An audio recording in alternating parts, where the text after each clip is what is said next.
Hello friends, मैं फिर से एक इंसेक्ट से रिलेटेड वीडियो लेके आई हूँ। आज हम इस वीडियो में देखेंगे कि जो ये इंसेक्ट्स होते हैं, जो ये पेस्ट जो होते हैं जो हमारे शत्रु कीट जो होते हैं, जो हमारे प्लांट्स के शत्रु होते हैं, कितने तरह के होते हैं ये।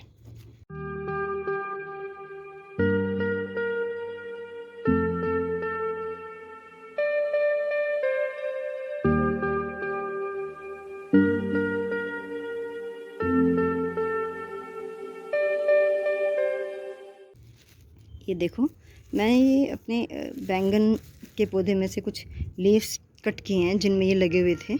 तो फिर मुझे लगा, फेंकने लगी थी, मुझे लगा कि मैं एक बार आप लोगों को दिखा दूं कि इसमें क्या क्या चीज़ें हैं और ये किस तरह से हमारे पौधे को हार्म पहुंचाते हैं। बहुत ही नुकसान, बहुत ही मतलब उनको पौधे को लीव्स को ख़त्म ही कर देते हैं। देखो, जैसे हम इस लीफ पे देखते हैं कि इस पे देखो,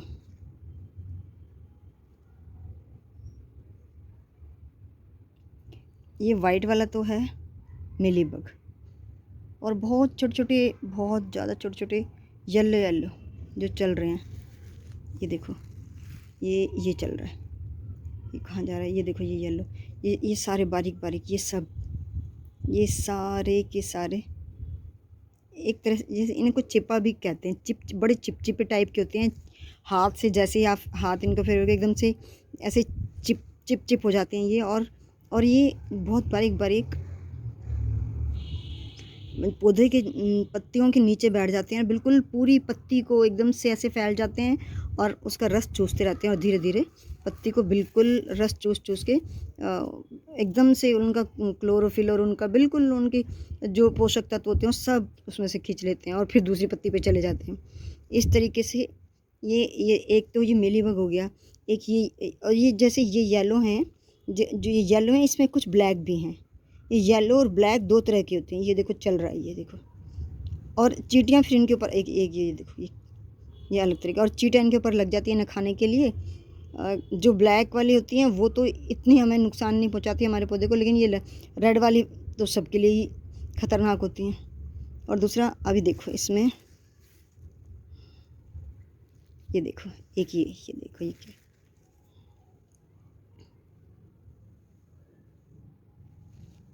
ये वाला। एक तो इसमें मिलीबग है एक तो ये,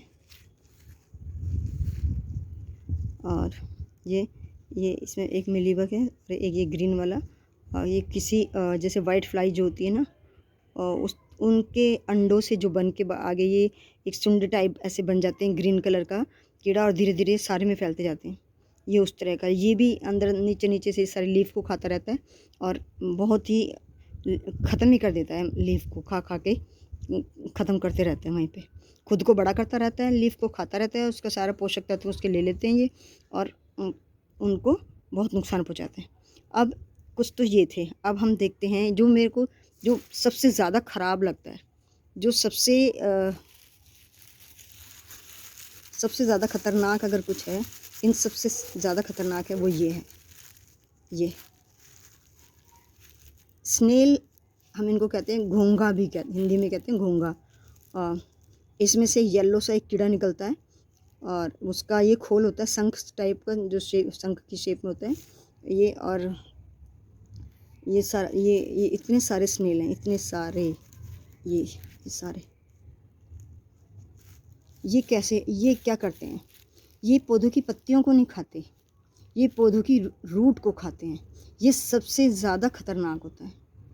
मुझे तो, मेरे को इतना इसका अनुभव है कि मेरा एक बहुत अच्छा, इतना मोटा, इतने मोटे, कम से कम स्टेम नीचे से रूट के पास से ऊपर, जब स्टेम पूरी इतनी मोटी स्टेम थी मेरे अमरूद के पेड़ की, और उस अमरूद के पेड़ को इन्होंने ख़त्म कर दिया।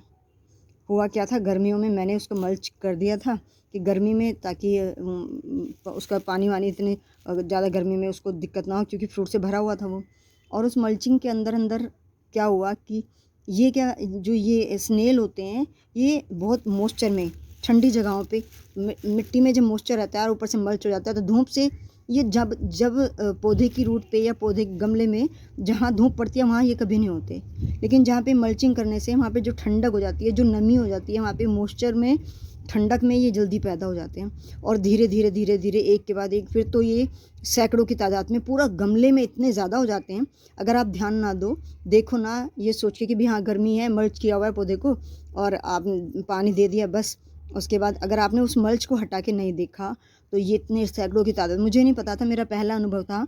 मैंने मल्च किया और सिर्फ 2 महीने मई जून के लिए मैंने उसको मल्च किया था। मैं करती नहीं हूँ पौधों, मल्चिंग नहीं करती हूँ इतनी ज़्यादा, लेकिन मई जून में मैं करती हूँ। तो जब मैंने उसको मल्चिंग की और हालांकि मैं बीच बीच में देखती रहती थी, तो कुछ समय जैसे 10-15 दिन के तक मैंने उसको नहीं देखा, पानी दिया और बस मैंने अचानक देखा कि फलों से भरा हुआ पौधा और एकदम से येलो लीव्स होने लगी हैं। कुछ दिनों में मैं जैसे अपने रूटीन में उनको जैसे पौधों को देखती हूँ, तो जब मैंने देखा कि वो येलो लीव्स होती जा रही हैं, मैंने उसको सारा चेक किया। फिर मैंने कहा थोड़ी गुड़ाई करके देखूँ। जैसे ही मैंने मल्च को हटाया तो देखा कि सैकड़ों की तादाद में थे। मतलब मैंने चुन के मैं थक गई, मतलब मुझे आधा घंटा हो गया और मैं सारे निकाल भी नहीं पाई, इतने ज़्यादा उसमें होती है। और फिर भी मैंने रोज़ डेली मैं रोज़ उसको आधा घंटा लगाती, कई दिनों में जाके मैंने वो सारे ख़त्म किए। फिर भी मैंने उसकी गुड़ाई भी की, मैंने उसकी बहुत केयर की, लेकिन वो पौधे ने अपना दम तोड़ दिया। धीरे धीरे धीरे उसकी रूट्स को वो इतना खा चुके थे कि उसको वो पौधा सर्वाइव ही नहीं कर पाया। और मुझे और कोई उपाय जब तक पता नहीं था, बिगनर ही थी मैं भी, ज़्यादा नहीं मुझे इतना उसका था। बस वो मेरा एक अमरूद का पौधा इतने सालों से इतना अच्छा चल रहा था, वो मुझे इतने इंसेक्ट्स का इतना ज़्यादा अनुभव नहीं था। लेकिन अब तो मैं अगर मल्च भी मैं मल्च एक सिंपल तरीके से मल्च नहीं करती। अभी मल्चिंग के ऊपर भी मैं एक वीडियो बनाऊंगी कि मल्चिंग जो बेस्ट मल्चिंग होती है वो कैसे करनी चाहिए। जो हम लोग आम मल्चिंग हम किसी भी चीज़ से करते हैं, कोई कोकोपीट से करते हैं, पत्तियों से करते हैं, इन सब से करते हैं, ये सब ना करके एक बेस्ट तरीके की मल्चिंग मैं बताऊंगी जिससे ये कभी नुकसान नहीं करते और ये पैदा ही नहीं होते उसमें वो। और ये अभी भी ये मैंने अपनी क्यारी में जैसे मैं रूटीन से देखती रहती हूँ, तो एक जगह पे ऐसा था जहाँ पे उसके खुद के पौधे की पत्तियाँ ही खुद की गिर गिर के वो इकट्ठी हो गई। मैंने तो मल्चिंग नहीं की थी वो, फिर मैंने उसको हटा के देखा तो वहाँ पे से ये निकले। तब मैंने ये निकाले और मैंने सोचा कि आप लोगों के साथ शेयर किया जाए। तो इस तरह की सभी और एक दिन पहले मैंने भी जो पहले एक उस बेर के एप्पल बेर के ऊपर एक वीडियो बनाया था। मैंने दिखाया था कि वो किस तरह के पत्तियों के नीचे और वो सिर्फ उसके अंदर एक झिल्ली बच रही थी और सारा खा गए थे। वो भी एक तरह का इंसेक्ट ही था। तो मैंने सर को जो वीडियो भेजी थी, सर ने बताया कि उसको इल्ली, सर ने नाम दिया कि ये एक इल्ली है और ये पूरी पत्ती को धीरे धीरे सारी पत्ती को चट कर जाती है। और इसका भी सर ने बताया कि अगर हम हरी मिर्चों को, तेज़ हरी मिर्चें, लहसुन अदरक वगैरह का अच्छे से कूट के, बहुत बारीक उनको कूट के और उसको पानी में छान के और कुछ दिन रख के, उसको 2-3 दिन रख के, और जब वो अच्छे से उसका रस बिल्कुल निकल जाए तो उसको छान के उसका स्प्रे गर्म करेंगे। थोड़ा सा डाइल्यूट करना है उसको जब करेंगे तो ये सब फिर एक बार के बाद दोबारा नहीं आएंगे। हालांकि मैंने उसी दिन उस पर नीम स्प्रे किया था, नीम ऑयल स्प्रे किया था।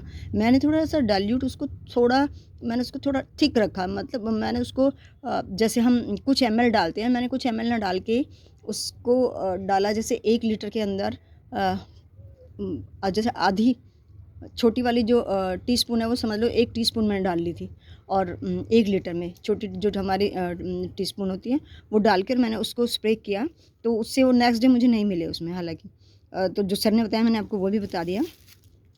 तो प्लीज़ ये इसको शेयर कीजिएगा ताकि और भी लोग देखें कि इंसेक्ट्स हमारे कैसे कैसे होते हैं और किस तरीके से वो पौधों को नुकसान पहुंचाते हैं। और ये जो मिली बग है, ये इस तरह से देखो, ये हमारे पत्तियों के बीच में भी इस तरह से आ जाते हैं मिली बग को। तो अगर हम पानी से डेली पौधों को शावर करते रहें अच्छे से तेज़ धार से, तो वो रेगुलर अगर करेंगे तो ये मिली बग की समस्या नहीं होती है।